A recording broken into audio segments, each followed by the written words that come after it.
Hello, hello, hello, everyone. My name is Jamaal Solomon. I am the CEO and founder of Jay's Tax Corporation, and also I'm the CEO, the executive director and founder of Crypto J Means Business. I do insurance. I'm to the PTA. I think I do way too much stuff, and I think every episode, maybe, hopefully, I could chop one of them off the list, but I'm just not there yet. And you're looking at the Money Doesn't Grow on Trees interview series where, like I always tell you, during the pandemic, I just learned that I felt so blessed and fortunate to have a great network that I could just text or call anytime and we could have like high level conversations. And I just want to give you a glimpse of those people that I talk with on a daily basis. We're not going to talk for an hour because ain't nobody want to hear that. But we want to give you just a little glimpse of what we kind of talk about. All right. And this next guest, listen, let me tell you a little story because y'all know I don't do regular intros. Let me tell you how she kind of broke my ego the first phone call that we had, right? So yeah. So this is how I do intros. So listen, so we spoke. She wanted me to speak to one of her youth organizations, which is cool because sometimes I do speak to the kids.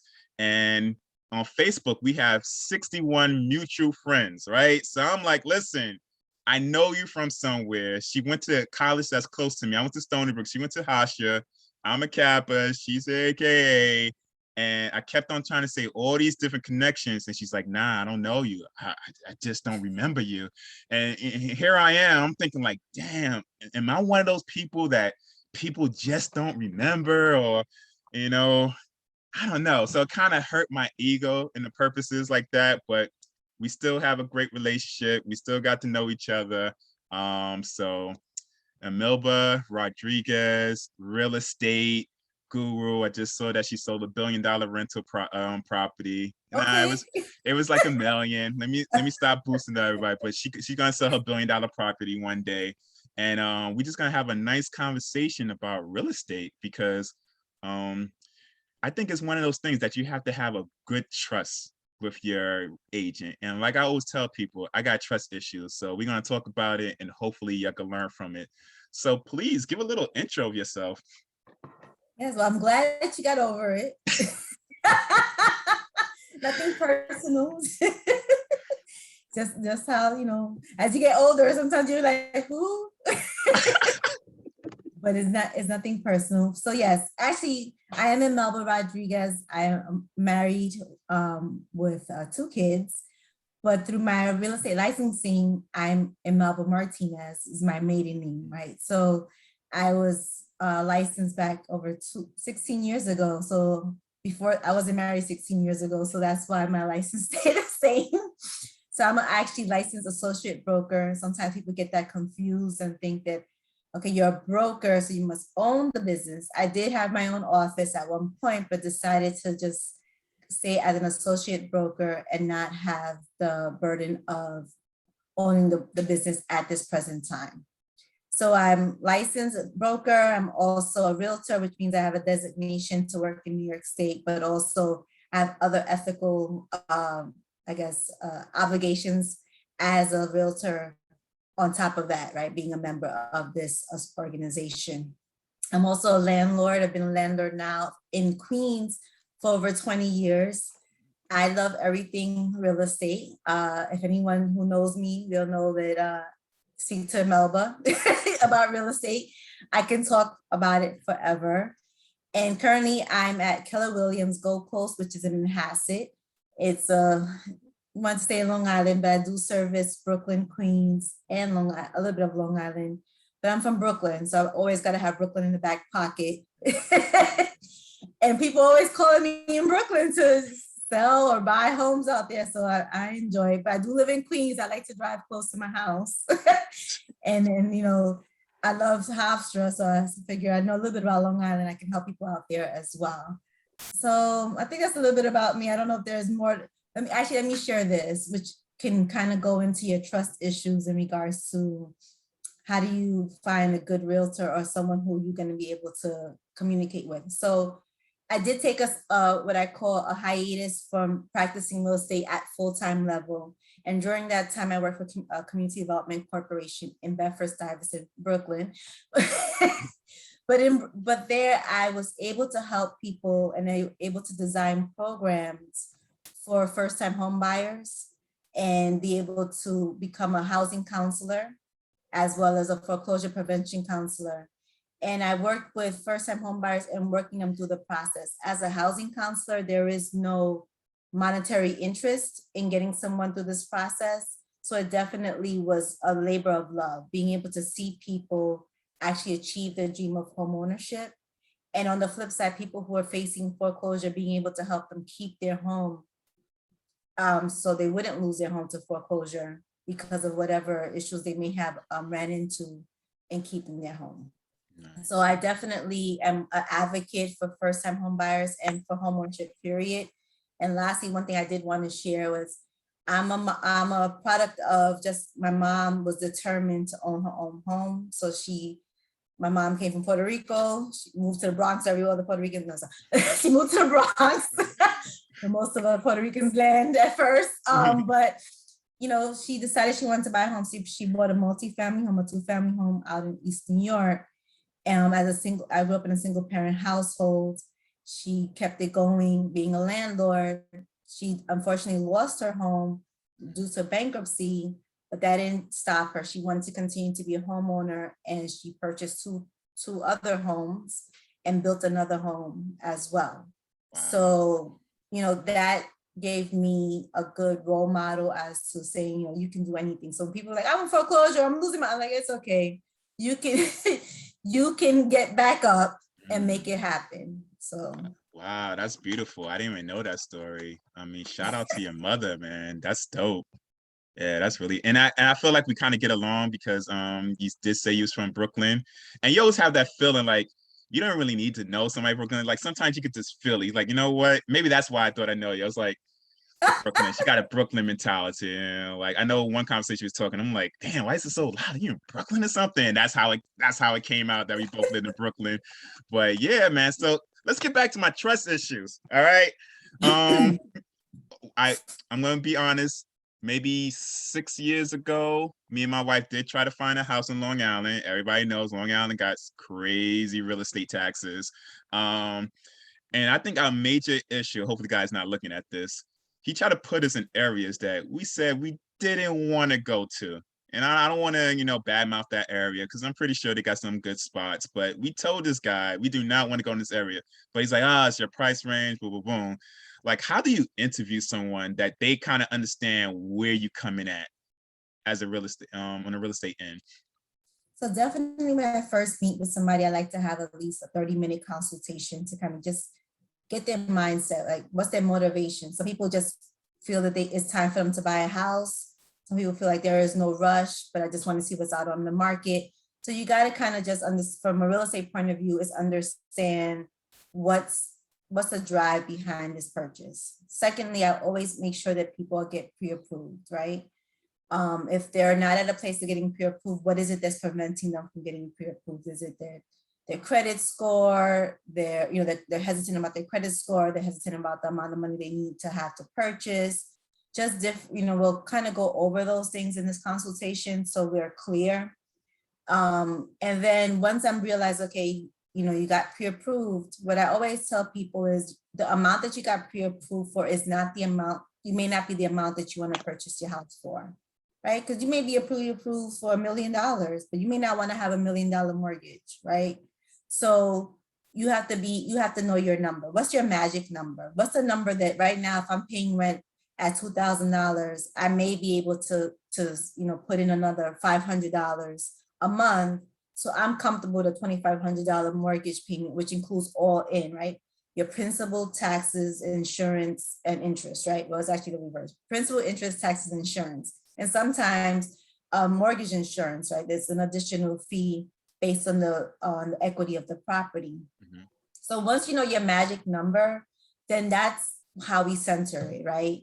And through different websites that I work on, I share with with the buyers is we look at that number first, because you can look at a lot of homes, but that number does not fit what your monthly expense is gonna allow you to have, then you can't go forward. Now, there's people, I want this house everybody, there's a wants and needs, right? So we have to do a wants and needs assessment. We all want a nice house, I can't right? get my man cave. Right, like we all want, I want, we want the in-ground pool, the Yeah. 2-car garage, the Yeah.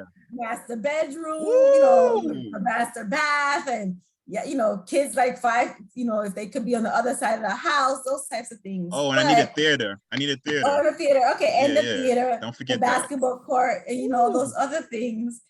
But it's like you got to be clear on what your needs are, right? Yeah.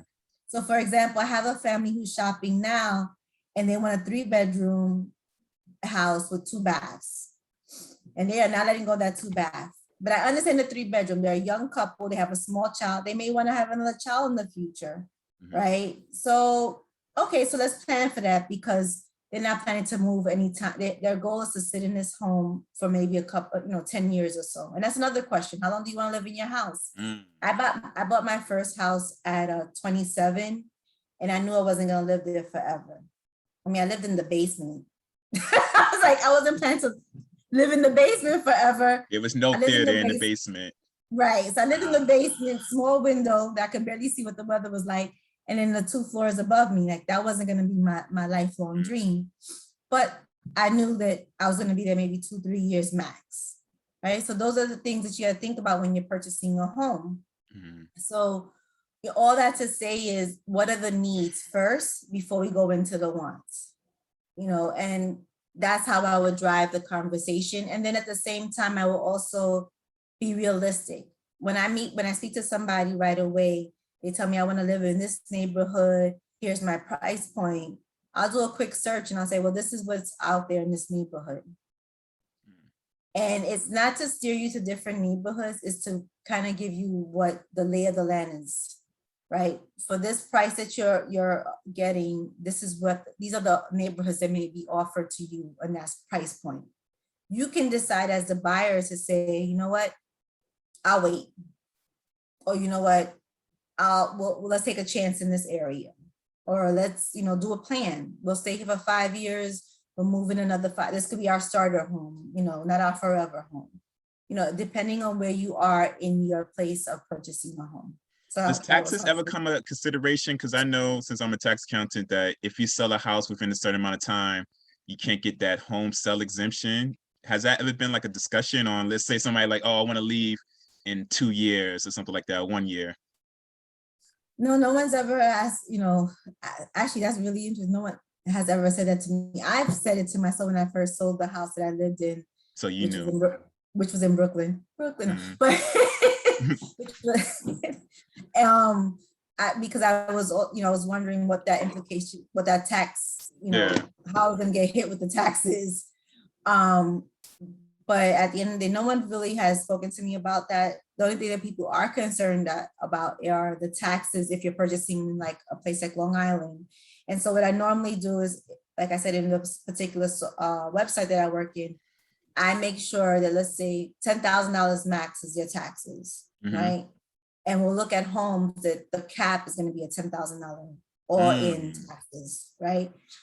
Because you can see the prices, like, oh, the prices are low, but then you look at the taxes, it's like, whoa, yeah, it's that's what happened to us. Yep. So you have to work with someone who's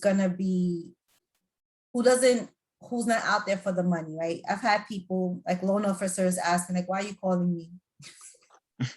And the reason why I call loan officers is because I want to make sure that the buyer is able to really get this home. They're like, I never heard a realtor call me to be concerned. I'm like, I'm concerned because I've seen the other side where people are in foreclosure and they really want to keep their home and they can't. And they're doing everything that they can and they can't keep their home. I don't want to be someone who, I like to sleep at night. I don't want anyone to call me years later or I find out years later that the person I sold the home to wasn't able to keep their home. Obviously, we're all adults and we know what we got to do. And I remember I used to be active around the mortgage crisis where people were buying homes at 100% financing. Yep.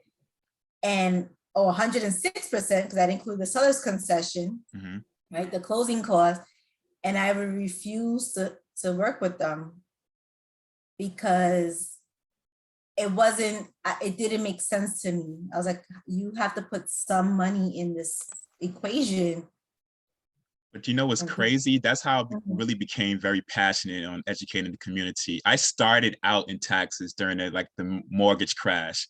So when I was first doing tax returns at a firm, I would see like people would make W-2s of like 40K, right?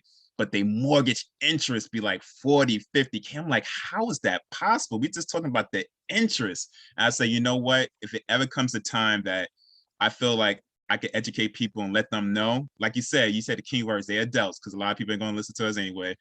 I'm going to be like, you know what? I'm going to let you know what to look out for. And that's been why I just like very much keep it real in all my videos and stuff like that, because I saw how it looks when everybody fell for the mortgage. Oh, let's flip this, let's do that. It was a horrible, horrible thing. And that's how the crypto J came in. I saw everybody buying all this Bitcoin. I'm like, whoa, everybody don't know if it could crash, what's going to happen. Or Right. if you make $1 million, the IRS is going to want their money. So I love that, because I always wanted to find a real estate agent that actually cares, because I feel like I'm a tax accountant that cares, and I know the difference of someone that just sees you as a number or a commission, or someone that's like, you know what, I want to see this family happy in their home. Like, yeah, he might not get his theater, or his Kappa man cave. He might not get that, but his family's gonna be happy. They're gonna have their needs met. Hopefully they make more money and they wants eventually down the line, will get met. But we need more, real estate agents like you. Thank you. And it's temporary, right? Yep. That's not your forever home. And it may be, who knows? But at the end of the day, I would hope that people go into things as a way of like, this is just a start of my legacy, but not an end of it, right? And so, how do you continue to build that legacy and that generational wealth? And at the same time, if you have kids, showing them the example of, we're going to persevere regardless of what obstacles are in front of us to make this happen.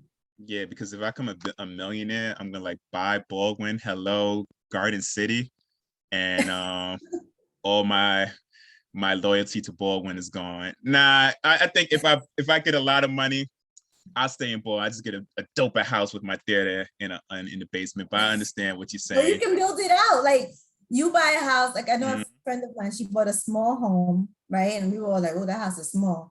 But she really liked the neighborhood. And then like a couple of years later, she had enough equity. They cashed out, refied, did a renovation construction loan, and now they got 2 floors with a master bathroom for the parents. She didn't have that before. She had to share. I mean, I think the part of it is that where there's a will, there's a way, and then you have to use your imagination and be a little bit uncomfortable. When there's change, there's going to be some uncomfortableness, but it's okay. Like, it's, as long as you think of it as just being temporary. Like me living in that basement, that was uncomfortable. But I wanted to live rent free. That was my goal. My goal was like, I'm going to capitalize on on the income that I get from my job for me, and I had to pay it towards any rent. And I also get to live outside of my mom's house. And you know what? Small goals. It's like people, because nowadays there's a whole bunch of wealth building podcasts, and that's the new thing, especially within our community. And they make stuff seem so simple, like, yeah, I had to do this, and now I got 10 rental properties. But they don't keep it real, like how you keep it, like the reality of it. Like, yo, I didn't have a window for like 2 years, but but in my mind, I knew it was gonna make it happen. That's what it really takes, and that's why everybody don't. Not at your level, or so-called these guys that think they have money level, because you got to do that level of sacrifice. It's crazy. It's not easy. It's not. If it was that easy, we all be millionaires with rental property and all that beautiful stuff. It is not. I was just gonna say, the first time I bought that house, which I knew was a interesting house because it was a renovated house, and a lot of people are like, oh, get a house that's renovated. Depending on who's renovating it. My first, I think, within the first 6 months, the water main broke. Ooh. There's nothing that you can predict, right? That's not a prediction. Like, oh, You can get a home inspector to do everything, but they can't say, oh, water main, that's not going to be good because it's underground, it's in the street. No one can see that coming. And I had to like make it happen on my own. And water main, people know this, it's not like a $5, $500 fix. You got to open up the sidewalk. You got to get people in the manhole to fix it from there. You got to get permits, all types of stuff. And I'm like, huh? I was like, I just wanted a house. She's like, why? You feel like you're in like one of those Will Smith movies, and Will's like, why? And in the end, he becomes a millionaire, and it's all good. But I guess my real final question is like, how do you tell landscapers to be quiet behind you? Hilarious. You tell them to hurry up and do your job. If y'all don't know, if y'all saw me laughing in the intro, it's because it was like I have these landscapers and they don't come, so they pick today to come, and they're like buzzing in my ear, and she was trying to tell me to be positive and they're doing their job, and I'm like, nah, they gotta worry about me, But how can they find you? Like, give us your contact information. Definitely. So it's Imelba Martinez. So my name is written here on the front, but Martinez, MARTINEZ. .kw.com. That's my website. You can find me on Facebook at Imelba Rodriguez, or the other last name. And then on Instagram, it's the love of real estate with an S. And what I'm going to do in the description, I'm going to put all that in. So guys, all you got to do is look at the description, and all the different ways to find her is there. And I think we might be doing something in January. I don't want to jinx myself, but we're starting the planning. Real talk, Yes. So that's going to be good. And hopefully we do a lot more stuff. And hopefully in 5 years, she can remember that she knew me, and it won't break my ego again, because I can't have too much ego bruises. All right, guys. So it was a pleasure. Until the next time. Peace. Thank you.